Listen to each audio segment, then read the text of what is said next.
Monsieur, je vous remercie, Monsieur le Président, de vous excuser pour ma part, mais je le fais à mon corps défendant pour deux raisons évidentes. C'est que la première étant que le Maroc est un pays qui pratique plusieurs langues. C'est un pays de plusieurs cultures. Et vous êtes ici, six sens honorables, les représentants justement de cette diversité linguistique et culturelle. Et donc j'ai confiance en vous pour la compréhension du message que je vais essayer de diffuser d'une manière méthodique. Et la deuxième raison est donc parmi nous, dans ce palais des congrès, dans cette salle, eh bien, nous avons des étrangers, des amis, qui ne maîtrisent pas la langue arabe. Monsieur le Wali de la région de Fès-Goumène, monsieur le représentant monsieur le président de la communauté urbaine de Fès, absent parce qu'il est endeuillé par la mort de son frère, et à cette occasion tout à fait triste, je me permets, au nom de toute l'assistance, de vous présenter nos condoléances. Honorable assistance, mesdames et messieurs, c'est naturellement avec un très grand plaisir que j'ai accepté, chemin faisant, d'introduire la thématique du colloque international qui nous réunit aujourd'hui. Ce plaisir, pourquoi ne pas l'avouer, se couple à un honneur et une fierté tout à fait particulière. D'abord, parce que ce colloque est, faut-il le rappeler, faut-il le souligner, est organisé sous le haut patronage de Sa Majesté le roi Mohamed VI, témoignage prestigieux et imminent, en l'occurrence, pour commémorer, avec la fondation qui porte son nom, sa famille, ses proches, analystes nationaux et étrangers, le centenaire de la naissance en 1910 de Mohamed Hassan Ouazani, l'un des leaders historiques du mouvement national. Il ne saurait en être autrement pour aucun constitutionnaliste, politologue, philosophe, historien, économiste, sociologue et journaliste marocain, tant le thème invite la réflexion à la lumière du spécifique État et société au Maroc, à opérer un retour sur un siècle qui, malgré les horreurs des guerres, la récurrence des crises économiques et écologiques, a pu relever tant bien que mal les défis de l'universalité des valeurs, de paix, de démocratie, de développement des droits humains.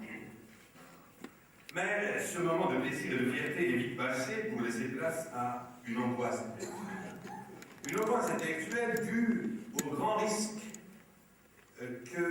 dont je suis conscient de parler d'un sujet aussi ardu, chargé d'histoire et de perspectives, animant un jeu de concepts, d'acteurs, de facteurs, d'institutions, plaçant un pays, le nôtre, en constante mutation, dans un monde moderne, foncièrement clivé, en quête de repères et d'équilibre. En réalité, et faut-il le rappeler, un colloque est un croisement de regards, un cadre d'échange, mais aussi une distribution de rôles. Je me contenterai, pour ma part, d'anticiper sans trahir le thème, vous livrant, honorable assistance, et durant 3 heures de jour, à de meilleures compétences. À la naissance de Mohamed Hassan Ouazzani en 1910, le Maroc se trouvait au croisement de deux époques qui devaient marquer la pensée constitutionnelle et nationaliste de l'homme et de son action politique. Le projet de constitution de 1908 et le traité de protectorat français et espagnol de 1912. Dans l'éditorial du journal Lisan al-Maghrib, publié à Tanger, adressé au sultan Moulay Hafed, apparaissaient les préoccupations modernisantes des rédacteurs du projet. Je cite un extrait de cet éditorial. « Sa Majesté ne peut pas refuser plus longtemps à son peuple les bienfaits d'une constitution et d'un parlement. Elle doit lui garantir la liberté de penser et d'agir qui le rendent apte à réformer sa patrie, à l'instar de tous les pays civilisés, qu'ils soient islamiques ou chrétiens. Nous venons tout juste de voir quels changements heureux ont fait éclore dans l'Empire ottoman. L'octroi par l'émir des croyants d'une constitution et sa décision de réunir une chambre des députés, fin de citation. Le double protectorat franco-espagnol ouvrait plus de 40 ans durant la voie à une colonisation formellement structurante, si l'on considère que le traité de Fès engageait la France notamment à garantir l'islam, le sultan et introduire les réformes multiples.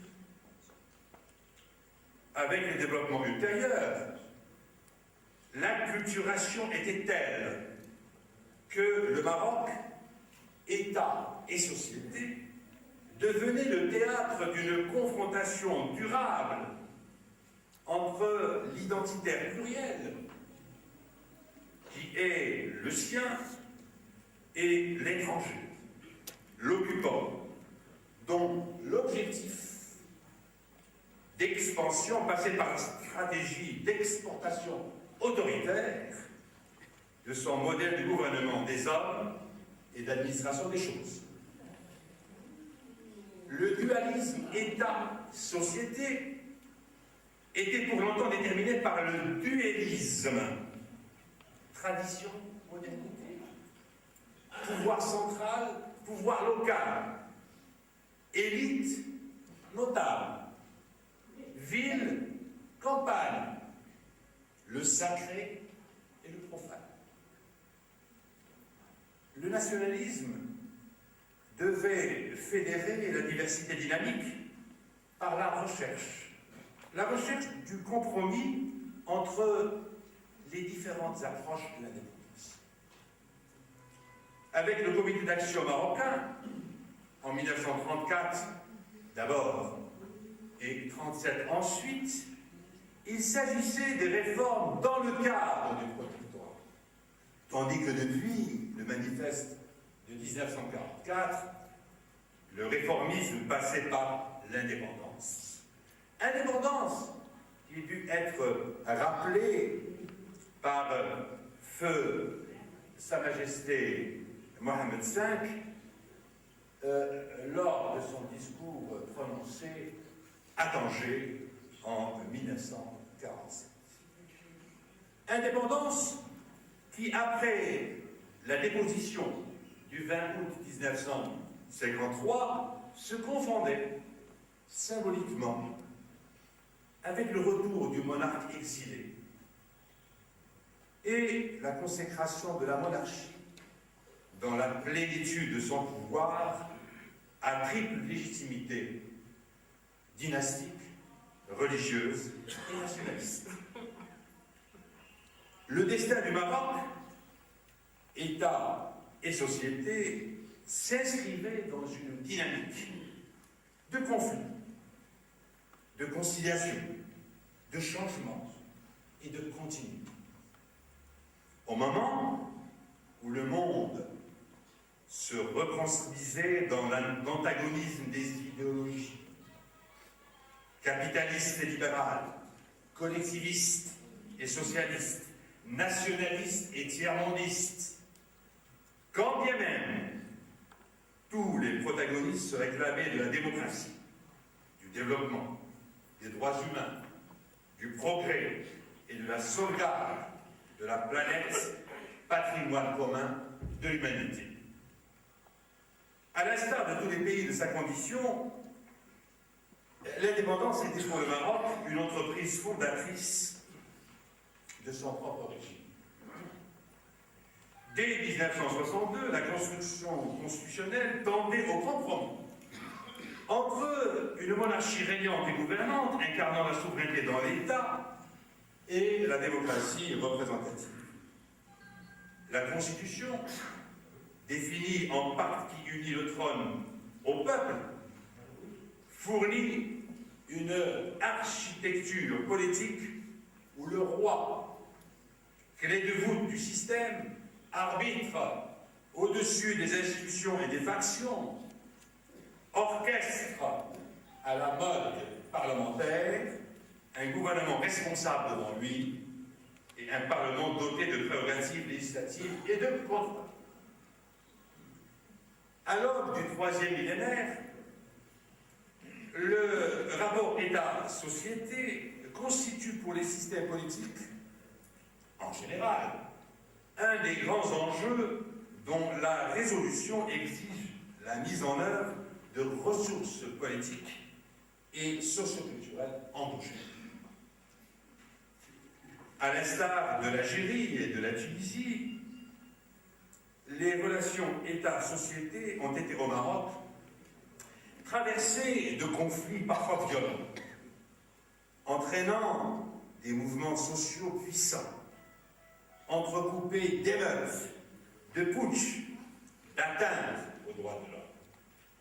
Aujourd'hui, ces relations se sont stabilisées dans une structure durable et légitime et dotée d'une assise institutionnelle sociale qui permettrait de libérer les énergies collectives et de les orienter vers des tâches de développement économique et de progrès social.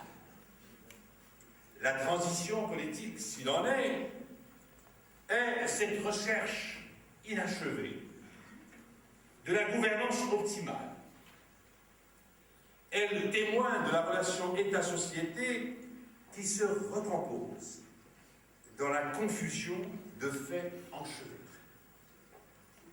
Le Maroc a hérité du colonisateur français, en l'occurrence, une culture politique jacobine, centralisatrice et bureaucratique à outrance. Pour emprunter à Gramsci, le pouvoir d'ordre l'emportait sur celui de persuasion, les structures d'autorité sur celles de légitimation, la gendarmerie et la police sur l'école. La tendance générale en moment d'indépendance poussait l'ensemble des élites dirigeantes à gouverner sans tenir compte des pesanteurs conservatrices qui risquaient de se former à partir des profondeurs de la société. La modernisation refoule le patrimoine national dans le traditionnel, le dépassé. La légitimité issue d'indépendance couplée à l'objectif moderniste a dispensé pendant un certain temps les gouvernants de toute obligation politique envers les gouvernés. Le contrat national et social de l'indépendance qui est un renoncement des gouvernés à leurs droits politiques en échange de bénéfices matériels assurés par le gouvernant est rompu. La relation État-société s'instaure dès l'origine dans un rapport de domination, du premier sur la seconde. Dès lors que l'indépendance, des luttes entre fractions rivales brouillent le paysage et masquent les objectifs. C'est bien plus tard que la prise de pouvoir d'État et son exercice durable passerait par la soumission totale de la société à l'ordre étatique, l'idéologie du développement, prenant justifiera l'existence d'un État fort. Nationalisation des intérêts étrangers, marocanisation, réforme agraire, éducation de masse, contrôle étatique des associations à caractère culturel et politique. En somme, un développement plus ou moins populiste, plus ou moins socialiste, imprègne le discours et l'action étatique.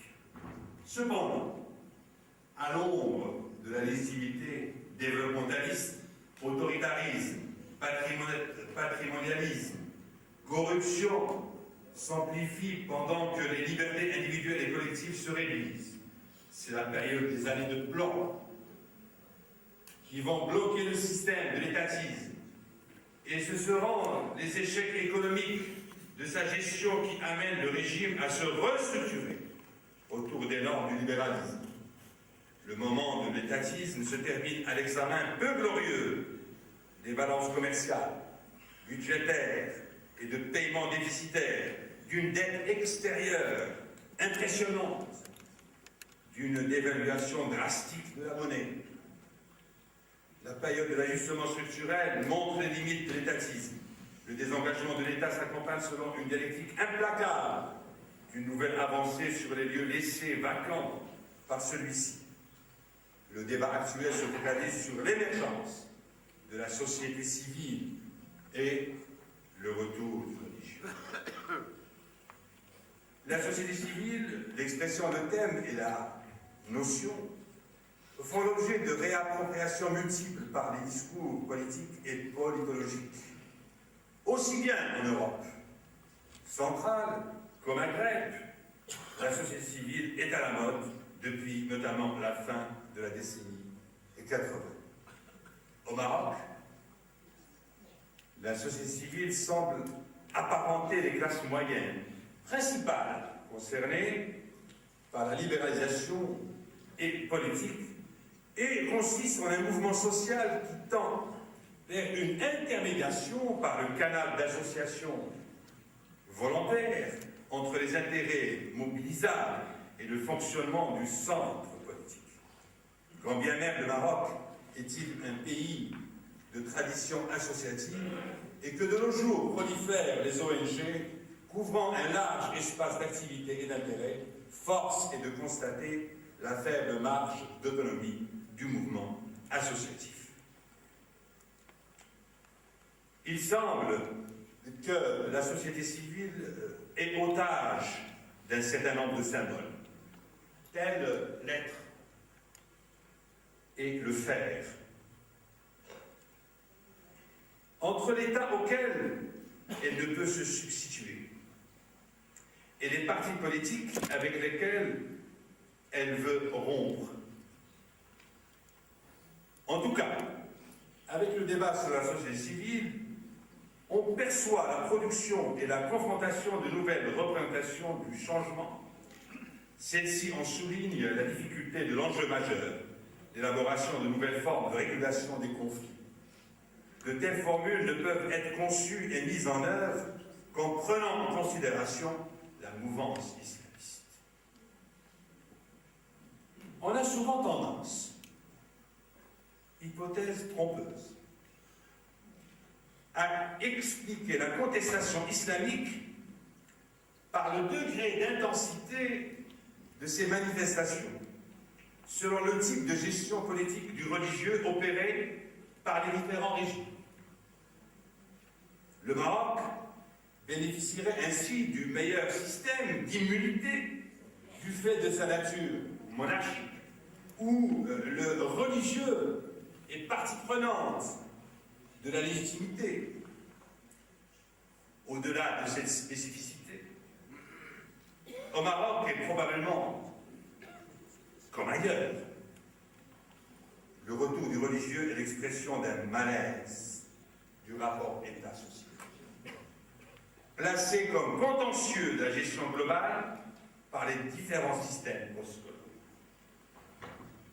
L'enjeu diffus se veut identitaire, revalorisant, quoique sans projet concret, un mode de vie politique et sociétal jugé érodé par une modernité contestée parce que hors de portée. Dans une phase de succession, autrefois, l'ouverture politique, la nouvelle conception de l'autorité fondée sur le respect du citoyen et de l'état de droit, l'engagement de l'État dans des chantiers de réforme de l'administration, de la justice, de l'enseignement, de l'économie, semble une réponse à la demande sociale généralisée.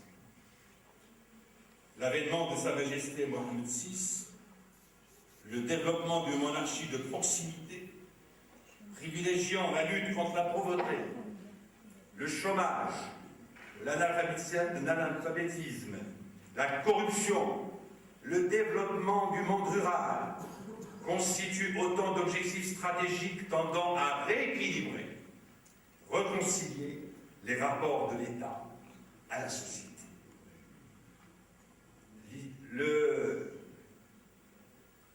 L'histoire et l'avenir, le développement et la démocratie, l'unité nationale et la diversité des groupes et territoires est au rendez-vous de la conciliation et de la réconciliation, des retrouvailles comme l'illustre l'initiative marocaine pour la négociation d'un statut d'autonomie de la région du Sahara qui, par-delà les blocages conjoncturels, gagne sereinement l'adhésion de la communauté internationale par son volontarisme, son sérieux et sa crédibilité. Et je vous remercie de votre attention.